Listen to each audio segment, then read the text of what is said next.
Top quality और consistent performance के लिए सिर्फ सिल्वर पंप्स एंड मोटर्स, नाम याद रखना। કરીશું જ્યાં બીજેપીના લેટર કાંડમાં હવે કોંગ્રેસ મેદાને આવી ચૂક્યું છે।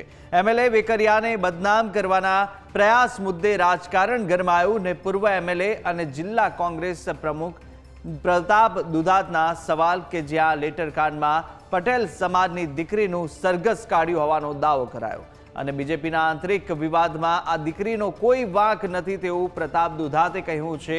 પટેલ સમાજની દીકરી માત્ર ટાઈપિંગનું કામ કરતી હતી અને માલિકના કહેવા મુજબ તેણે નોકરીના ભાગરૂપે આ કામ કર્યું ત્યારે કુંવારી દીકરીની રાતે 12 વાગે ધરપકડ કરીને સરઘસ કાઢ્યું તે ગેરકાયદે હોવાનું પણ પ્રતાપ દુધાતે જણાવ્યું છે ને દીકરીનું સરઘસ કાઢવા મુદ્દે પગલાં ભરવાની પણ પ્રતાપ દુધાત દ્વારા માંગ કરવામાં આવી રહી છે અને પ્રતાપ દુધાતે મુખ્યમંત્રી ભૂપેન્દ્ર પટેલ અને ખોડલધામના પ્રમુખ નરેશ પટેલને પત્ર લખ્યો છે।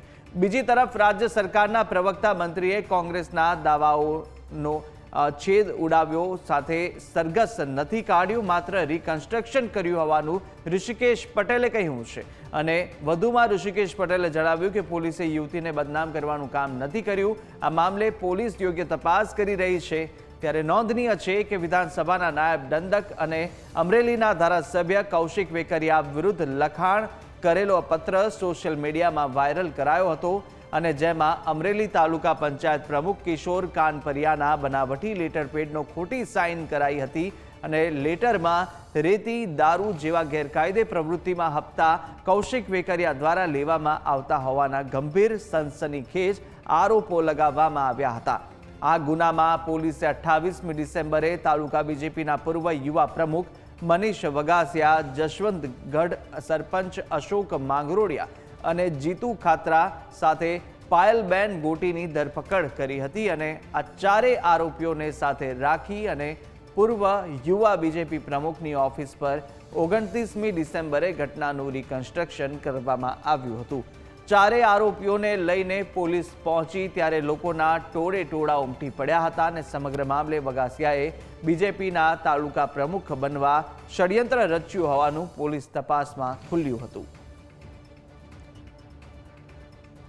ઘણા એવા કાંડ થાય છે કે જેને ખરેખર પ્રજાની સમક્ષ બતાવવા જોતા હોય ત્યારે તમે મોઢા ઢાંકી દો છો ને આમાં કોઈ બતાવવાથી કે તમારું કોઈ પેલું નથી છતાંય દીકરીને પ્રેસ કોન્ફરન્સમાં પાછળ ઊભી રાખો છો, એની આઈડેન્ટિટી છતી કરો છો અને તમે પ્રેસ કોન્ફરન્સ કરો છો। બીજું પગલું આપણ નિંદનીય કહેવાય, ત્રીજું તમે એના સરઘસ પણ કાઢો છો। હજી દીકરી ઉંમરલાયક છે, એના લગ્ન પણ થવાના બાકી છે, એનો પરિવાર સામાન્ય પરિવાર છે, એટલે તમે કઈ દિશામાં લઈ જઈ રહ્યા છો? તમે જે નબળા પરિવારો હોય, જે પરિવારને માંથી કોઈ બોલી ન શકતું હોય, કોઈના છેડા ક્યાંય ન અડતા હોય, એટલે એની ઉપર તમે જોર જબરદસ્તી કરીને મોટા મોટા ગુનેગારોને તમે છાવરી લ્યો છો ને પ્રજાનો મેસેજ દો છો કે સરઘસ કાઢીને અમારી પોલીસ ખૂબ સારું કામ કરી રહી છે, તો ખૂબ નિંદનીય છે। આમાં અમારો કોઈ જવાબ દેવાનો થતો નથી। કેસ બની ગયો છે, એમાં આ પોલીસની મેટર છે, તે પોલીસનું કામ કરે છે, કાયદો કાયદાનું કામ કરે છે અને મૂળ આમાં કોંગ્રેસ રાજકારણ કરી રહી છે સમાજના નામે। એટલે હું સમાજને કહું છું કે આમાં કોઈ રાજકારણ લાવવું નહીં। સરઘસ નથી કાઢ્યું, પરંતુ કોઈ પણ પ્રકારનો બનાવ ઇન્સિડન્સ બને, ગુનો બને એટલે એનું રિકન્સ્ટ્રક્શન થાય, રિકન્સ્ટ્રક્શન હતું। તમે કદાચ જોયું હશે તો પોલીસ અથવા તો આરોપીઓ જે અત્યારે નોંધવામાં આવ્યા છે, ક્યાંય તમને એવી બોડી લેંગ્વેજ પણ જોવા નહીં મળે કે એમના ઉપર ક્યાંય બળજબરી થઈ હોય, અત્યાચાર થયો હોય, પરંતુ ઘટનાનું પુનઃ કેવી રીતે થઈ એનું રિકન્સ્ટ્રક્શન હતું। કોઈ પણ સમાજની દીકરી હોય અને આવી રીતે ઓફિસમાં નોકરી કરતી હોય એની સામે જે ગુનો નોંધાયો છે અને ગુનામાં એને સાક્ષી બનાવવાના બદલે જે આરોપી બનાવવામાં આવ્યા છે તે બિલકુલ ગેરવ્યાજબી છે। સાથે સાથે એ દીકરીનું રિકન્સ્ટ્રક્શનના નામે જે પોલીસ દ્વારા સરઘસ કાઢવામાં આવ્યું છે તે ખૂબ જ સમાજના લોકો અને પરિવારોની લાગણી દુભાઈ છે। ત્યારે આ બાબતે સમાજ અને લોકો દ્વારા મુખ્યમંત્રીશ્રી અને ગૃહમંત્રીશ્રીને પણ રજૂઆત કરવામાં આવી છે।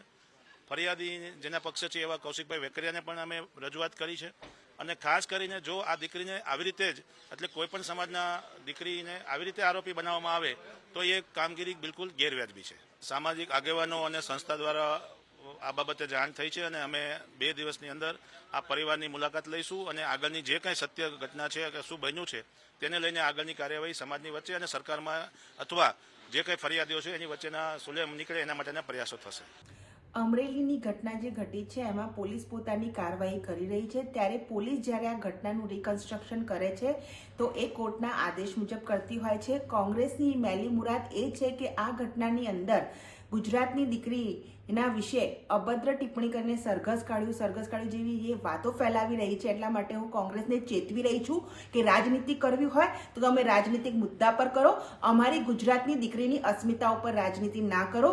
દીકરી સાથે ગુજરાતની ભારતીય જનતા પાર્ટીનું સંગઠન અને સરકાર ખડે પગે છે. ઘટનાનું જે રિકન્સ્ટ્રક્શન છે એમાં સરઘસ કાઢીને એ પ્રકારની જે નિર્લજ્જ વાતો દીકરી માટે કોંગ્રેસ અત્યારે કરી રહી છે પોતાના રાજનીતિક રોટલા ચમકાવવા માટે, તો કોંગ્રેસ પોતાના રાજનીતિક રોટલા ચમકાવવાનું બંધ કરે.